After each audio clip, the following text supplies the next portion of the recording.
Hello, hello. Welcome. This site is called Take What Rings True. So I want you to take what rings true to you and let the rest go. You don't have to believe anything I say.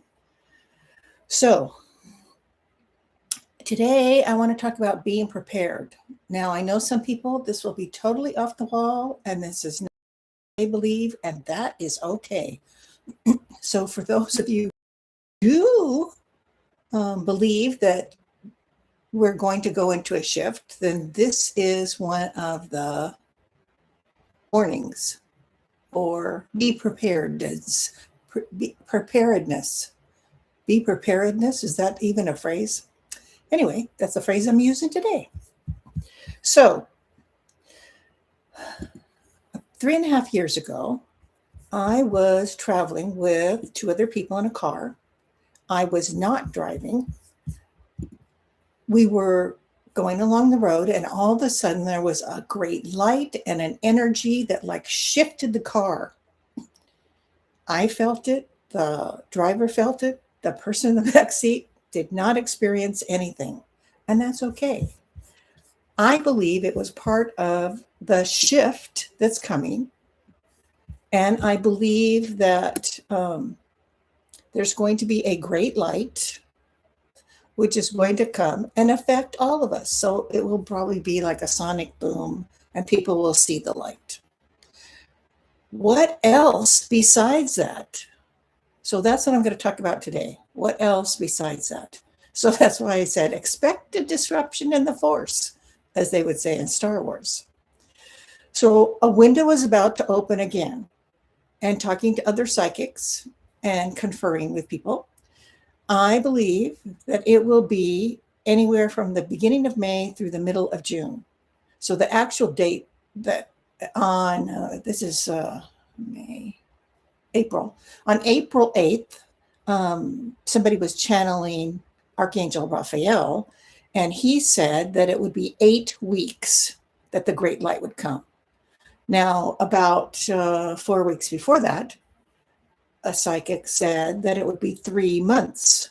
So that fits in that window, May through the middle of June. Or you can do May 8th to June 8th. But as we know, when archangels say something's going to be soon, or when angels say something's going to be soon, it doesn't always mesh with our soon. Because we were told a long time ago, like about at least 4 years ago, that the light was coming soon. Well, soon, whatever. So I want you to be prepared. So think, if you had an earthquake, a flood, a hurricane, what would you need? You would need water. You would need candles or some form of light. You would need cash, possibly food. So it depends on how many days the disruption lasts. So if there's a great light that comes, it can cause an event that cascades and wrecks the electricity. So you know how we have surge protectors from a great power burst? Well, this great light could cause a power burst. So it's possible. Now, not all things would happen in all areas, but I believe everyone's going to see the light and everyone's going to feel the energy of the light. So if the electricity went out, it's possible your water system wouldn't work in your area if it's propelled by electricity. It's possible banks would not work because you can't use a credit card because they can't figure out how to do the credit card stuff without having electricity. If they can't have the internet, then they have no clue. Do you have money in the bank or you don't have money in the bank? You can't withdraw money if there's no record of it. So I suggest you have a actual piece of paper that you have copied that says you have money in the bank. So that's number one. Well, not number one. Water, cash, candles, that's number one, and food. And a black copy, a piece of paper copy of how much money you have in the bank and retirement. And then I would say there's other possibilities. I don't think some of these are going to happen right now, but there's probabilities that cascade like a process. This could happen, then this could happen, then this could happen, but I don't know the order of them. So at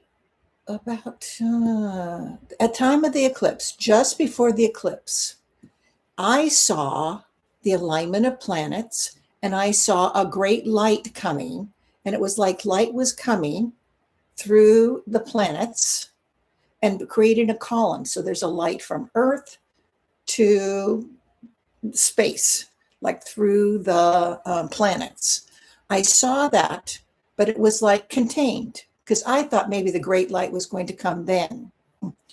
Then I realized it's a process, and this is one event. So I witnessed, I believe, the preparation, like a tunnel for the light to come into Earth. And there may be other tunnels, other places, but I only could see my space of my slice of the universe. So, as I said, multiple psychics have predicted that this is going to happen, and more than one of them have given time. So, this window of possibility is opening, and I believe it is happening because all those psychics said the light is coming. It's coming across the universe, which takes a long time for light to come across the universe. Because, they'll say, oh, that star, that planet, well, that was so many millions of years ago and it's not there anymore, whatever. So it's possible it's not there anymore. So if light is coming from across the universe, I believe it's coming in sort of a tunnel. So you may know that in the olden days, there was a pathway that people could take from other galaxies to Earth. And one of them is near Bimini. So, the Bermuda Triangle, that's because there is an ancient tunnel that you can take from the Bermuda Triangle area to other galaxies, but people don't know how to use it anymore. We don't know what to do with it when we get into that. So obviously, whoever's in charge of what's going on in the universe, God, creator, source, angels, the light is coming from across the universe. And I believe it's coming in like a tunnel, like would be used in Bimini or Bermuda Triangle, and that we will not see it until it enters our space. And I believe it will be a portal that opens up. So it's like a tunnel with a cap on it. The door opens and we see it. That's my belief. You do not have to believe that, but that's my belief. So I told you before that this shift from the third dimension we're in to a new dimension, a new Earth, quote, which is like a new way of being, a new perception of the world. Not that everything's going to go away, but we are going to be in a different frame of mind. And that's being taken care of already. You don't have to do anything. If your soul decided to shift to this new dimension, then the angels have been coming in and shifting you and going out, coming in, shifting you and going out, and getting you ready. Some people call it the light body, whatever. You're gradually, little tiny increments shifting to where you need to be. So I believe the first evidence is going to be this great light. So you need to be prepared in case more than one thing happens at once. If the electricity goes out, you need to have some form of cooking food. You need to have water if the water is turned off. You need to have cash if you can't use a credit card. And stores may be limited because they don't have electricity. Now, in the past, when there was a great electrical event, in Canada, there were a lot of fires, like in the days of telegraph. The electricity was so powerful that it caught the some of the telegraph offices on fire. So if we have a great surge of electricity, then it's possible you're not able to fix your lamp. So what would you do instead? Do you have candles? Do you have lanterns? Do you have a little solar bank? Do you have a, what do you call those things? A power bank, like a little electric battery you can use to plug in your refrigerator, providing your refrigerator still works. So plan on, you can just do a bag of beans and a bag of rice. Now, if you don't cook, then I would have cans of things or boxes of things. Cereal goes a long way. And they have these camping kind of things or survival kind of packages where you just add water. So just think, okay, if it was a hurricane or a flood or, that kind of disaster, what would you need? So that's what you need to prepare for. And I'd say for at least like 2 weeks worth. So now, what are other possibilities that will happen, but may not happen when the great light comes? Well, one that I will be interested in seeing will be Lemuria and Atlantis. Those two continents are supposed to come up.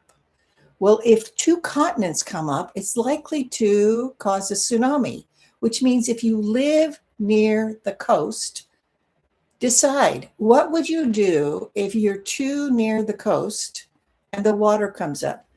I've told you this before too. When I was in Washington looking at Lake Washington, I saw in my mind the scene of the water coming up to about 490 feet. Because I looked at the mountains and then went on Google and whatever you call it, Zillow, whatever, and figured out it's about 490 feet. So if you are near the coast, then I would go up to the mountains. What is your pathway to do that?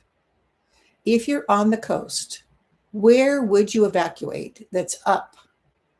Now, if you're not right on the coast, like I'm near the coast, but there's like little mountains between me and the coast.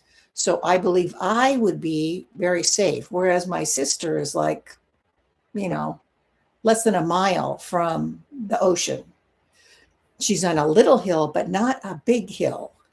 So it's likely that she may have some flooding around her house if there is a tsunami that hits her area. Now, is it going to hit every area? I don't think so. Just like the electricity is not going to fry the wires in every area. It would be in some areas. I don't believe that all of them are going to be affected. So, water, cash, candles, food. If there's no heat and you're in a snowy area right now, I suggest you make sure you have blankets and jackets that keep you warm. I don't think I think all the snow would be mostly melted in May, but you decide for your area what you would need. Now, this isn't just the United States. This is supposed to be, the Great Light's supposed to be felt all over. And in the process of this shift, at some point, I believe Lemuria and Atlantis are going to come up.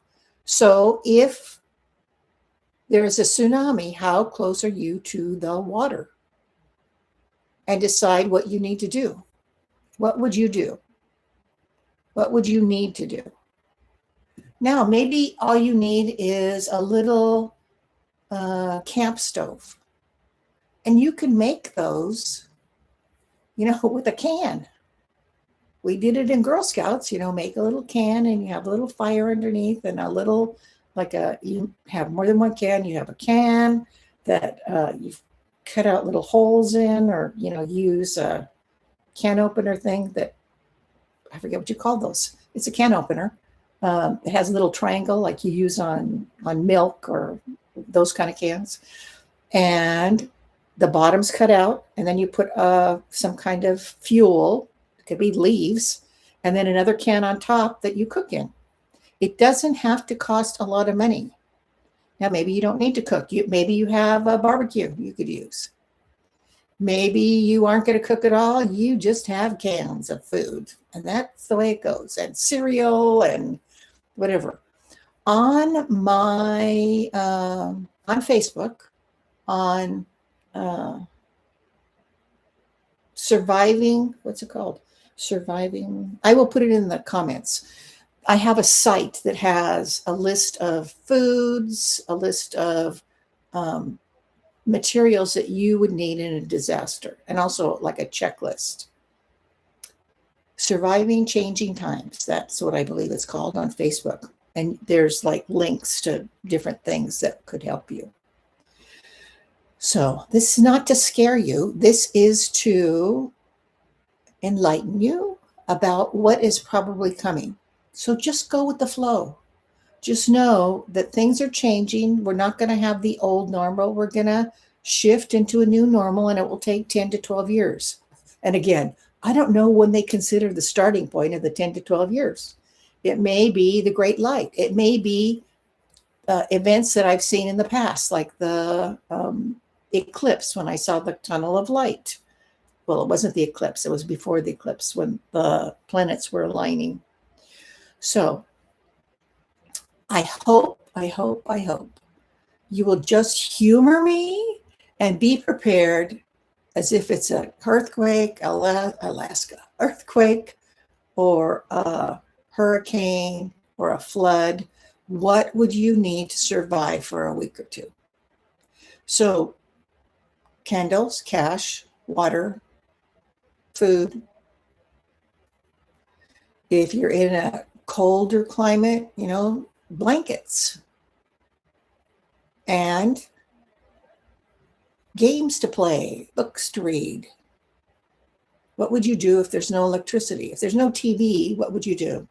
I know one of my friends bought a little machine that you ride like a bicycle, and it makes electricity and connects to the TV or the VCR or whatever, and she can watch movies. So that's what she's planning on doing. So providing the electrical things work, the TV and the VCR, then she can watch movies. Now, I have a Faraday cage, and Faraday was a person, I believe, but a Faraday cage is not a cage. It's just an enclosed thing, and it could just be foil. You could put your phone in foil, and when the event comes, electricity, takes out everything except your phone. Well, I have a new garbage can, metal garbage can, that I lined in cardboard. You can see this on YouTube. Look up Faraday, Faraday, Faraday. And there's lots of different ways you can store things. Like I have an old computer in there. I have lanterns in there. I don't need to put the lanterns in there, but I have them in there because I know where that is if we have a disruption in the force. I have a radio in there. I have some batteries in there. Just things I would need if I was home and wanted to survive for a week or two. And then in separate places, I have Rubbermaid containers that have some food in it. Now, I hope you will go with the flow and just realize that this light is not anything to be afraid of, but it may cause a disruption in your area. And as I said before, that doesn't mean it's going to disrupt everything everywhere. If the banks go out or the electricity goes out, that doesn't mean it would go out everywhere. It's more likely to go out in the places where there's high magnetism. That would be the coasts of the United States. And I think it's like the bottom tier of Canada. But Canada has already put like surge protectors in their electrical system because in the 1800s, I believe it was 1800s, when the telegraph was around, when they had that big electric event, they didn't want it to happen again. So they changed their electrical system. So it has like these surge protectors. I have like a surge protector EMP on my house and one on my car. Now, is that going to help? I don't know. We'll see. So just go with the flow and know our community will come together and help us if needed. And just be prepared for some kind of disaster that you, like a earthquake, a flood, a hurricane. What would you need? So that's all I'm asking you to do. You don't have to believe there's going to be a great light.